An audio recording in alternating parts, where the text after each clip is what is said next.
नमस्कार भक्तांनो. आज भगवतीच्या दुसऱ्या अध्यायाच्या 46 आणि 47वा श्लोक आपण पाहणार आहोत. श्लोक 46. यावानर्थ उद्यपाने सर्वतः संप्लुतोदके तावान् सर्वेषु वेदेषु ब्राह्मणस्य विजातनाः.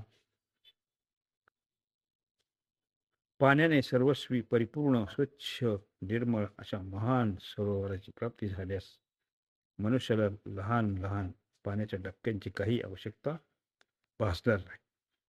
कारण लहानच्या डबक्यात जर हात पाय धुतले गेले तर त्यात माती मिसळल्याने ते पाणी गढूळ होते आणि स्नान करण्याचा लायक राहत नाही. आणि जर त्यात स्नान केले तर कपडे धुण्याच्या लायक राहत नाही. आणि जर कपडे धुतले तर ते पाणी पिण्याच्या लायक राहत नाही. म्हणून महान सरोवर मिळाल्यास त्यात सर्व काही केले तरी त्यात काही फरक पडत नाही.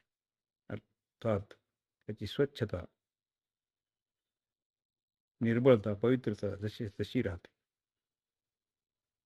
तसेच जे महापुरुष परमात्म तत्वाला प्राप्त झाले आहेत त्यांच्यासाठी वेदात सांगितले आहे, यज्ञ, दान, तप, तीर्थ, व्रत इत्यादी जेवढे म्हणून पुण्यकारक कर्म आहेत त्या सर्वांची त्यांचे काही प्रयोजन राहत नाही. अर्थात ते पुण्य कर्म त्यांच्यासाठी लहान लहान डबक्यासारखे होतात. तसाच दृष्टांत पुढे 17व्या श्लोकात दिला आहे की तो ज्ञानी महात्मा समुद्राप्रमाणे गंभीर असतो. त्याच्या समोर कितीही भोग आले तरी तो भोग त्याच्यात कोणतीही विकृती उत्पन्न करू शकत नाही. जो परमात्मा तत्वाला जाणणारा आहे आणि वेद शास्त्रांच्या तत्वालाही जाणणार आहे त्या महापुरुषाला येथे ब्राह्मणस्य विराजतः विजानतः पदाने म्हटले. तावानम म्हणण्याचे तात्पर्य परमात्म तत्वाची प्राप्ती झाल्यास तो तिन्ही गुणाहून रहित होतो, तो निर्द्वंद होतो. अर्थात त्याच्यात रागद्वेष इत्यादी राहत नाहीत. तो नित्य तत्वात स्थित होतो. तो निर्योगक्षेम होतो. अर्थात एखादी वस्तू मिळावी आणि त्या वस्तूची रक्षा होत राहावी असा त्याचा भाव राहत नाही. तो सर्व काळ मतपरायण असतो. श्लोक 27. 47. हा 47 श्लोक भगवतीचे एक मुख्य गर्भार्थ आहे. खूपच महत्वाचा श्लोक आहे आणि आपण सहज कुठेही प्रवचनात किंवा कोणत्या बोलण्याबद्दल एक उपदेशात्मक ऐकत असतो. श्लोक 47. कर्मण्येवाधिकारस्ते मा फलेषु कदाचन कर्मफल हेतु मा ते संगोत्सव कर्माणि. कर्मण्येवाधिकार असते. प्राप्त कर्तव्य कर्माचे पालन करण्यात तुझा अधिकार आहे. यात तू स्वतंत्र आहेस. कारण मनुष्याची कर्मयोनी आहे. मनुष्याशिवाय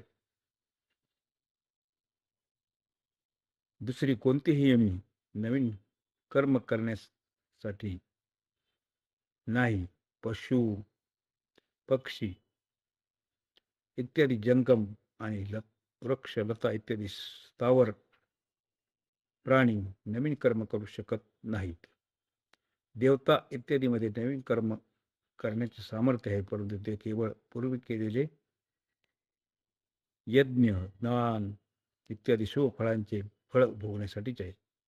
ते भगवंताच्या विधानानुसार मनुष्याला कर्म करण्याची सामग्री देऊ शकतात, पण केवळ सुखभोगातच लिप्त असल्याकारणाने स्वतः नवीन कर्म करू शकत नाही. नरकातील जीव देखील भोगयोनी असल्याने आपल्या दुष्कर्मांचे फळ भोगतात, नवीन कर्म करू शकत नाही. नवीन कर्म करण्याचा केवळ मनुष्याचाच अधिकार आहे. भगवंताने सेवारूपी नवीन कर्म करून केवळ आपला उद्धार करण्यासाठीच हा अंतिम मनुष्य जन्म दिला आहे. जर जीव आपल्यासाठी कर्म करेल तर बंधनात पडेल आणि कर्म न करता आळस प्रमादात पडून राहील तर वारंवार जन्मत मरत राहील. म्हणून भगवान म्हणतात की तुझा केवळ सेवारूप कर्तव्य कर्म करण्यातच अधिकार आहे. कर्मानी पदात एक वचन देण्याचे तात्पर्य मनुष्यासमोर देश, काळ, घटना, परिस्थिती इत्यादी विषयी शास्त्रविहित कर्म तर वेगवेगळी असतील, परंतु एका काळात एक मनुष्य कोणत्याही एका कर्मालाच तत्परतेने करू शकतो. जसे क्षत्रिय असल्यामुळे अर्जुनासाठी युद्ध करणे, दान देणे इत्यादी कर्तव्य कर्माचे विधान आहे. पण वर्तमान काळात युद्धाच्या वेळी तो एक युद्धरूप कर्तव्य कर्मच करू शकतो. दान इत्यादी कर्म करू शकत नाही.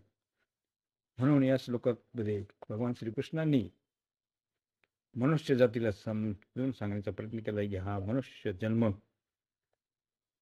जन्ममरणाच्या फेऱ्यातून चुकवण्याचा हा शेवटची योनी आहे आणि याच्यामध्ये आपला कर्म करण्याचा अधिकार आहे. त्याची फळ परमेश्वर आपल्या देत असतो. हा मुख्य उपदेश या श्लोकामध्ये भगवंतांनी सांगितलं आहे. तरी हे सर्व श्लोक आपण आवर्जून ऐकत असावेत आणि त्यासाठी या चॅनलला सबस्क्राईब करून लाईक करा, शेअर करा, ज्याप्रमाणे जेणेकरून जास्त लोकांपर्यंत हे दिव्य ज्ञान पोहोचेल. धन्यवाद, धन्यवाद, धन्यवाद.